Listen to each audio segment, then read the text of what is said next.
Vamos falar sobre um tema bastante importante a ser discutido, a ser analisado, a ser refletido.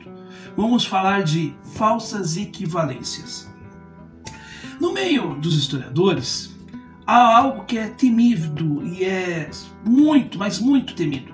Tanto quanto um crente fervoroso no cristianismo com relação ao diabo, ao ver o diabo, ou a agir com o diabo. As pessoas têm medo do diabo. E no meio historiográfico, no meio do pensamento acadêmico, o maior medo do historiador é cometer o anacronismo, que é, na verdade, uma comparação indevida. E as falsas equivalências têm a ver exatamente com uma comparação indevida, com uma comparação anacrônica, com algo absurdo.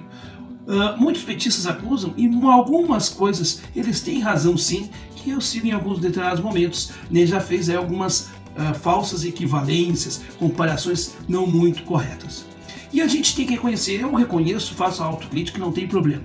Ao contrário daqueles que me criticam e não conseguem fazer autocrítica, é bom que seja dito isso também.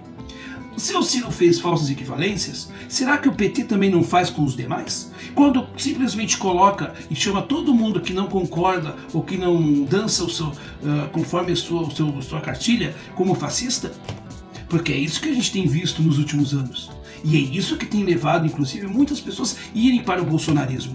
Por quê? Porque o petismo empurrou a população brasileira para o bolsonarismo. Criou este monstro e agora, desesperado, simplesmente faz o que acusações aos outros.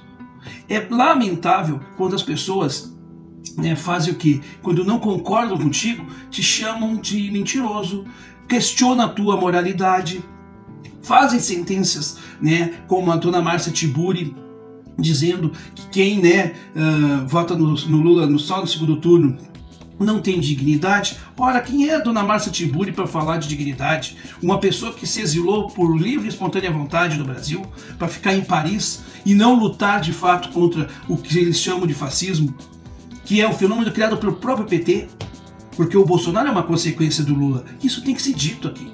Portanto, meus caros, falsas equivalências todos nós podemos cometer, mas o difícil é reconhecer, ter a grandeza que o PT nunca teve, de dizer: eu errei, peço desculpas, reconsidero. Isso eles não vão fazer, porque isso é um gesto de humildade, de grandeza de espírito. Lula não tem essa grandeza de espírito.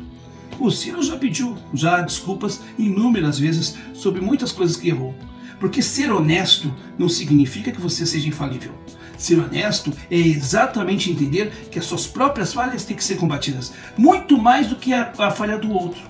E é nesse sentido que eu quero dizer a você, meu caro, que eu não aceito que você seja petista, bolsonarista ou o que for, venha, por exemplo, questionar a minha honestidade, a minha decência.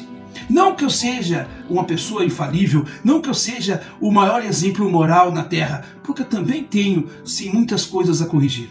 Mas uma coisa que eu faço é falar a verdade. Posso me equivocar, já me equivoquei muitas vezes, mas eu nunca usei do expediente da mentira para expor as minhas opiniões, porque não é da minha índole. Se você faz isso, não julgue os outros pelo aquilo que você faz, não julgue o outro pelos seus valores.